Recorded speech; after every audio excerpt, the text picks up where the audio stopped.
This is Derek from CoreX Training, and today I just want to share a few quick thoughts on the new 5.7 by 28 ammo being manufactured by America's Ammunition Company, AAC.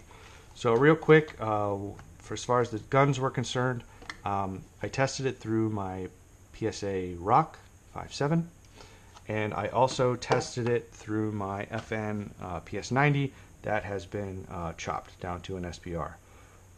Like many of you, I grew up in the late 90s, early 2000s watching Stargate SG-1, and when about a decade later, when I realized you could buy one of these guns in real life, I had to have it. So I even have one of the original sort of Gen 1 guns with the original sighting system on there.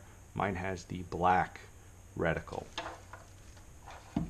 For a long time, this was my only gun in 5.7 by 28, so a lot of my ammunition choices were colored by that. Until recently, PSA's been selling these rocks at kind of incredible prices, so I decided to pick one up. I got the gun in 10 mags. It was one of those crazy deals for like 499 bucks. They called this a blem. If you can find the blem, you've got better eyes than me, because everything looks good to me and it works perfectly. So those are sort of the test platforms. As far as ammo is concerned, this is a collection of what I would consider some more of the more common ammo in 5.7. I know Speer makes a gold dot load. I haven't ever gotten that because Speer specifically says not to use that in a PS90, and for a while that was my only gun, so I never bought it. And now that I have the Rock, I've just never really felt the need, because I don't want to have 5.7 that I can't use in both of my guns in 5.7, if that makes any sense.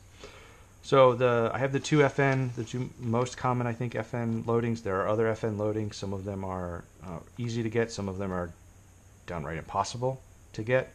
And so I know there's a whole industry about that. And I know there are a couple of small boutique manufacturers that make some crazy looking stuff as well. But as far as you're going into your local gun shop, I think these are the kinds that you're going to be most likely to find.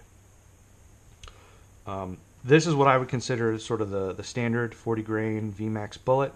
So I'm happy to see AAC have a very similar loading, a 40 grain VMAX bullet, because again, this is what I consider the standard. It works in the P90 and the Rock just fine.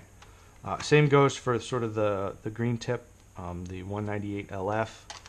It actually does have a green tip, although it has nothing to do with green tip 5.56. You can find this stuff occasionally. That's perfectly legal for civilians to own. I bought a couple boxes of it just because I wanted to experiment with it. I think it's pretty good, but I'm not using 5.7 for self-defense, so take that for what it's worth. And then Federal got into the game. They make 40 grain loading, but it is not a VMAX bullet. It's more of a traditional FMJ style bullet. For what it's worth, I actually think this ammo is garbage. If you look on the internet, it's not just me. Many people have problems with this ammo, specifically in PS90 or P90 action. I don't know what happens, but I think bullets are jumping out of their crimps, and it just leads to a mess of gunpowder and potential squibs, and it's just not good. So I bought a bunch of this when it first came out, had a bunch of problems, and then just got rid of it all. This is new manufacturer, so I wanted to see if Federal had fixed the issue over the last, I don't know, 6, 7, 8 years, whatever. And it's still happening. So they have not made any changes as far as I can tell. So I bought a couple boxes of this. It does not work in my PS90. It might work in yours, good for you, but it doesn't work in mine. And so I'll shoot this through the Rock and I'll get rid of it, and I'll never buy this Federal American Eagle stuff again. So that's kind of a bummer, because as of right now, this is by far the cheapest and most affordable ammo. This stuff was over $1, but I think now it's about 75 to 80 cents a round when you can find it. This stuff's about 60 cents a round, so that's a lot cheaper. Well, the AAC stuff is selling at about 60 cents a round when you can find it. This is the first couple drops of ammo, and it sells out very quickly. But unlike this 40 grain FMJ, this is actually a 40 grain VMAX bullet. I think it's the exact same bullet, minus the color that's used in the SS-197, so that's good news.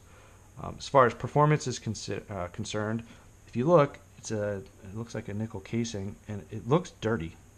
And that's because PSA is using some kind of coating to mimic the coating that's on a 5.7 ammo, but I don't know, it's probably the quick and dirty solution because it kind of feels like motor oil, like old oil or something. I don't know.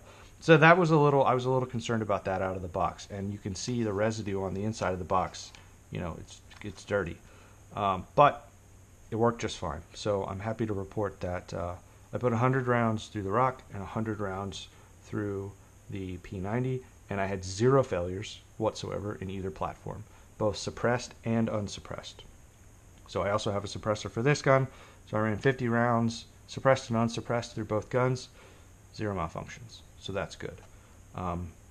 So if this stuff becomes more available at a reasonable price, I think this will be the way to go, unless the SS197 really drops in price. I don't know, we'll see. But I think for now, this stuff is good to go. I'm looking forward to buying more of it. These are the only 2 5.7 guns I have, so I can't claim performance in any other platform. But for my guns, it works just fine. I know there are probably a lot of videos about this. I don't have a chronograph or anything. I know Buffman made a video chronoing this, and I think he got all the kinds of 5.7 ammo, not just the 40 grain. I could only buy the 40 grain. That's the one I was most interested in anyway, because I expected the performance to mimic this, and it does. They shoot to the exact same point of aim, by the way, so both of these guns were zeroed for this cartridge, and I put this one in, and there are same holes, same groups, so that's good news. If you have your 0 set to this, your 0 will be set to this. This is pretty close, but it is actually different. It shoots to a different point of impact. So, yeah, so AAC 5.7 40 grain VMAX, it's all good in my book, and I look forward to more sources of 5.7 ammo. Thanks.